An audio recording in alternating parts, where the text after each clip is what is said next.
মুখ ফিরিয়ে নেয়, অচিরেই আমি তাদের এ জঘন্য আচরণের জন্য এক নিকৃষ্ট ধরনের শাস্তি দেব।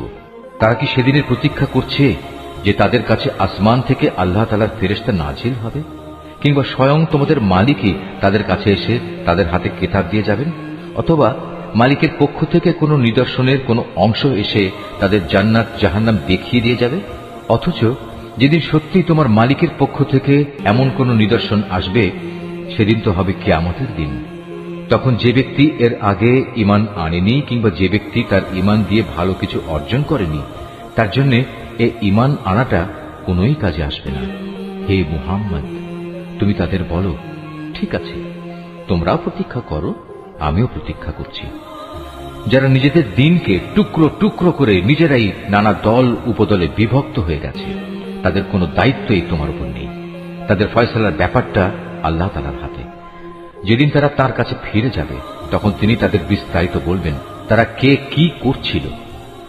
তোমাদের মাঝে কেউ যদি একটা সৎ কাজ নিয়ে আল্লাহ তাআলার সামনে আসে, তাহলে তার জন্য 10 গুণ বিনিময়ের ব্যবস্থা থাকবে।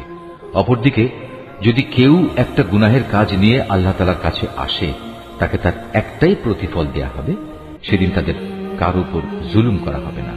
হে মুহাম্মদ, তুমি তাদের বলো, অবশ্যই আমার মালিক আমাকে সঠিক পথ দেখিয়েছেন, সুপ্রতিষ্ঠিত জীবন বিধান। এটাই হচ্ছে ইব্রাহিমের একনিষ্ঠ পথ। সে কখনো মুশরিকদের দলভুক্ত ছিল না। তুমি একান্ত বিনয়ের সাথে বলো, অবশ্যই আমার নামাজ, আমার ইবাদত, আমার জীবন, আমার মৃত্যু সব কিছুই সৃষ্টিকুলের মালিক আল্লাহ তাআলার জন্য। তার শরীক সমকক্ষ কেউ নেই। আর একথা বলার জন্যই আমাকে আদেশ দেওয়া হয়েছে। আত্মসমর্পণকারী মুসলমানদের মধ্যে আমি হচ্ছি সর্বপ্রথম। তুমি আরো বলো, এরপরেও আমি কি আল্লাহ তাআলা ছাড়া অন্য কোনো মালিক সন্ধান করে বেড়াবো? অথচ আমি জানি তিনি সবকিছুর নিরঙ্কুশ মালিক। তার বিধান হচ্ছে প্রতিটি ব্যক্তি তার কৃতকর্মের জন্য এককভাবে নিজেই দায়ী হবে, এবং কিয়ামতের দিন কোনো বোঝা বহনকারী ব্যক্তি অন্য কোনো লোকের পাপের বোঝা বহন করবে না।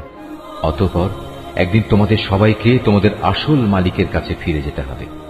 সেদিন আল্লাহ তাআলা তোমাদের সেসব কিছুই জানিয়ে দেবেন।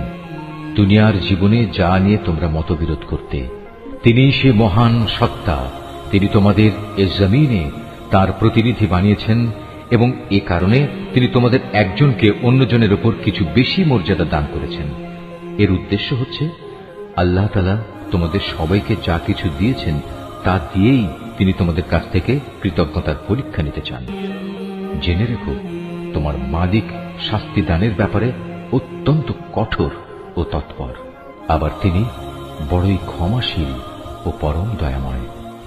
أتى ضيف يبشر بالجنان وفي أحشائه درر المعاني